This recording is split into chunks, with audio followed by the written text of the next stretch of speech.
De alunos do nono ano. Gente, nossa aula de hoje começa na página 104 e termina na página 106, tá certo? Então é o seguinte, todos nós nos perguntamos, né, sobre a história da humanidade, a história da Terra, né, como as coisas evoluíram, como chegamos aqui, né, e o tempo dos dinossauros, quantos anos a Terra tem, né, gente? Então é o seguinte, o Big Bang, né, ocorreu em torno de 15 bilhões de anos atrás, de 15 a 13 bilhões de anos atrás.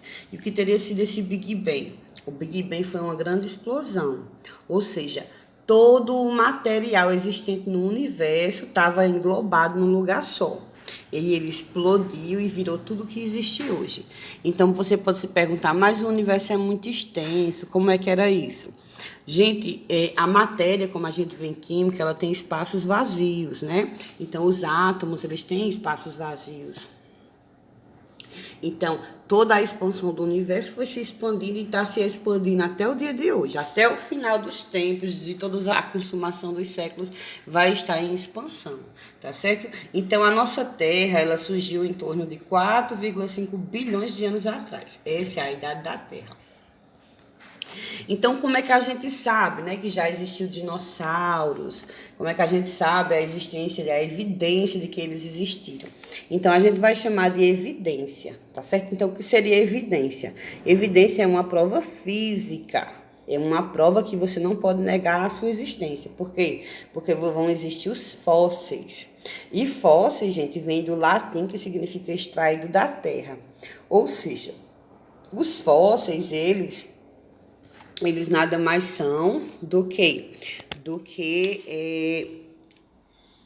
animais que foram calcificados, aliás, desculpa, que foram petrificados. Então, esses animais, plantas, insetos, eles foram o quê? Eles foram expostos com características extremamente específicas a minerais, e esses minerais se transformaram em pedras. Então, esses fósseis, eles ocorrem, gente, de maneira extremamente específica. Por exemplo, imagine que o dinossauro tivesse morrido em cima da terra. Então, ali ele ia apodrecer, os animais iam comer ele, né? E não ia ser possível, porque ia apodrecer. Com o tempo ia se deteriorar. Porém, gente, para a formação de um fóssil, é necessário que esse animal tenha morrido próximo a um lugar que tenha água. Tá certo? E essa água vai subter, com água e minerais específicos, vão ali encharcar aquele animal que acabou de morrer, ele vai ficar submerso na lama, tá certo? E com o passar de milhões e milhões de anos, durante o processo dos milhões de anos, os minerais vão adentrando os espaços vazios da matéria desse animal. E ali vai fazer o quê? Formar, literalmente falando, uma pedra. Esse animal vai ser petrificado, onde os minerais vão adentrando os espaços vazios e vão petrificando, né? Mas fósseis, gente, não é apenas pedras, tá certo? Existem outros tipos de fósseis também, como por exemplo aqui, ó, esse é um mamute. Gente, olha que interessante, nós não somos contemporâneos dos dinossauros, ou seja, na época que existiam dinossauros, não existiam pessoas, tá certo?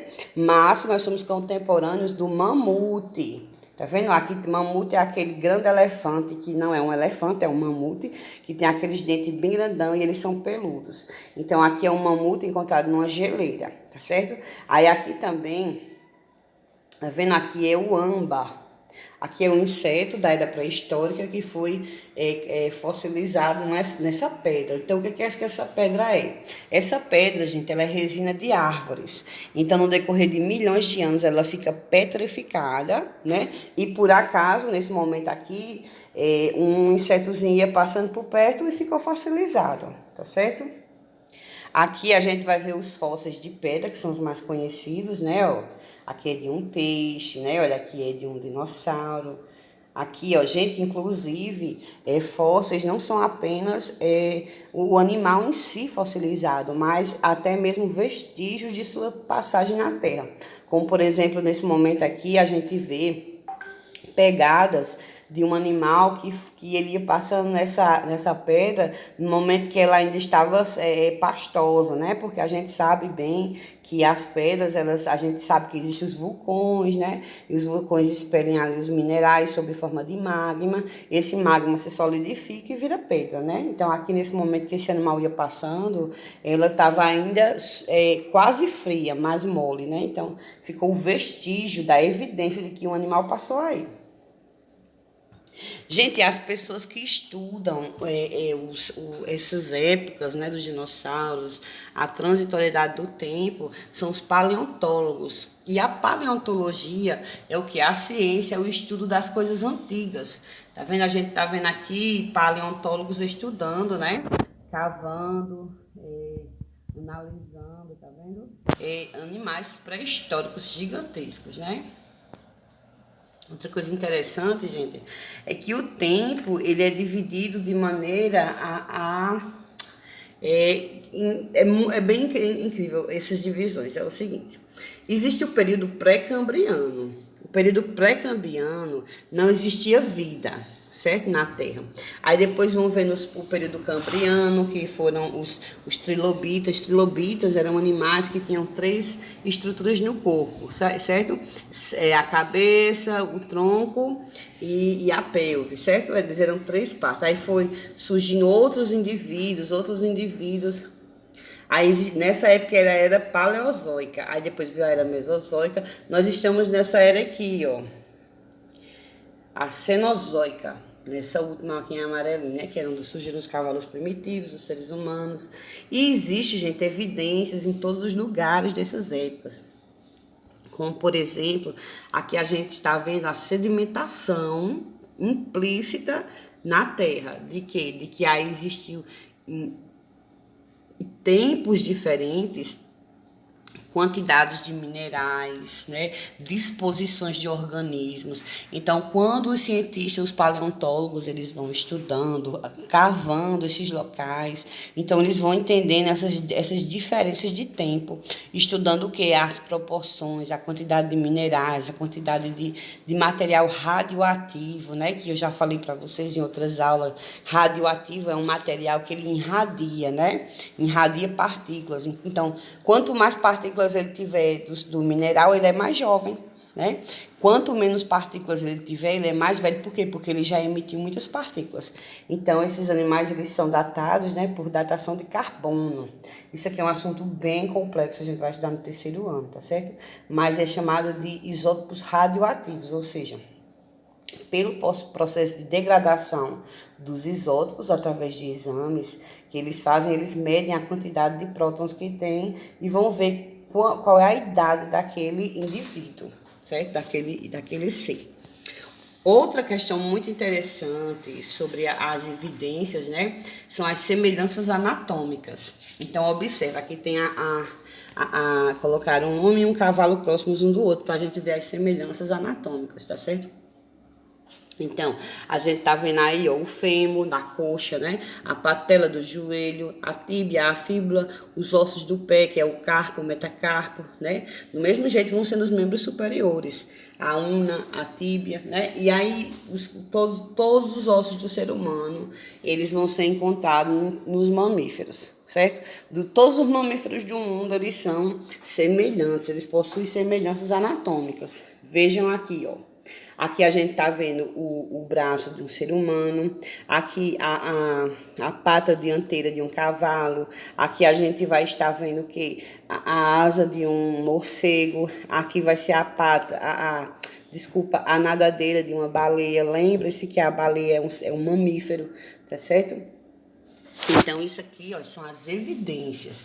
E evidências de quê? De que nós temos um grau de parentesco, nós somos semelhantes, nós temos similaridades. Então, o morcego, por exemplo, o morcego é um mamífero, tá certo? Igual a gente.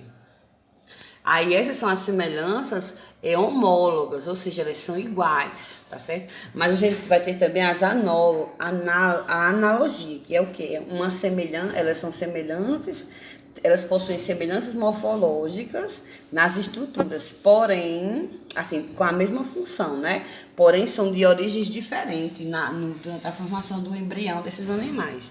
Então, por exemplo, aqui a asa de um animal, né? Ela é muito semelhante à nossa, só que, por exemplo, a asa de um inseto não vai ter os ossos, né? Não vai ter as mesmas estruturas que uma asa de uma ave, por exemplo, tem. Aqui não é para vocês, pronto. Então, órgãos vestigiais. O que seriam órgãos vestigiais? Então, gente, é muito interessante saber que nós temos órgãos que não existem, mas não tem mais a necessidade em nós. O que é isso? São chamados de vestigiais, por quê? Porque eles deixam um vestígio de que um dia já foram utilizados naquele organismo. Então, por exemplo, aqui vocês estão vendo a baleia, olha que interessante. A baleia ela tem quadril, tem até um fêmur, tá vendo? Uma pelve é o quadril e fêmur é o osso da coxa.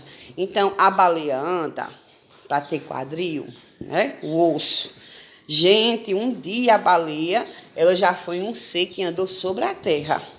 Ela era um indivíduo que vivia na terra e que vivia nas águas, tá certo? Então, no processo evolutivo, ela foi evoluindo e perdeu essas pernas. Por quê? Porque ela começou a viver mais no mar, e no passar de milhões de anos, isso foi deixando de existir. Outra coisa também que nós não temos necessidade em nós são esses dentes, né? Os dentes cisos ou dentiqueiro. Ele não tem mais função, porque antigamente a gente tinha uma mandíbula muito maior. Então, tinha espaço para eles, né? Só que hoje a gente não tem a mandíbula tão grande, então não tem mais necessidade. Outra coisa também, gente, é a nossa apêndice, que aqui no caso é aquela apendicite, né? Essa estrutura toda aqui do nosso intestino, ó, que é o intestino de um ser humano. Lá nessa partezinha, aqui aqui a gente tá vendo aqui embaixo o reto, essa partezinha alaranjada aqui, ó, o reto é aqui nessa pontinha inferior. Já essa partezinha que ela é alaranjada, não tem mais necessidade no nosso organismo, certo? Ela não é utilizada. Ela é apenas um vestígio de quando nós éramos somente herbívoros, porque teve uma época da nossa evolução que a gente só comia vegetais, né? Quando a gente era lá próximo dos macacos. Então, a gente só comia vegetais. Então, a gente tinha que ter essa região bem maior para quê? Para a digestão e o acúmulo de bactérias que iam digerir, né? Que é auxiliar, na digestão da celulose, né? Só que hoje a gente não é mais vegetariano exclusivo, a gente come também a gente é onívoro, né? Come também outros tipos de alimentos. Então, essa aqui seria uma região que não é interessante a gente ter mais, mas o vestígio está aí, né? Então, eu vou deixar uma frase aqui para vocês muito importante da biologia, que ela diz o seguinte: nada na biologia faz sentido, exceto a luz da revolução. É de Theodosius Dobzhansky. Eu não sei dizer o nome dele, gente, desculpa. Mas esse que é um biólogo, tá certo? E quando a gente estuda biologia, a gente entende que tudo na vida, todo comportamento humano, de seleção de espécie, de parceiros sexuais, de processos, de alimentação, de briga, tudo, só faz sentido à luz da evolução. Quando a gente está estudando a evolução, aí a gente vai entender o porquê as pessoas se comportam dessa maneira, o porquê que as pessoas disputam, porquê que as pessoas escolhem tal padrão tal padrão de beleza. Tudo isso tem a ver, estrutura óssea, tudo isso tem a ver com a questão da evolução, tá certo? E eu agradeço a vocês, boa aula, um bom dia. Qualquer dúvida, eu estou no privado.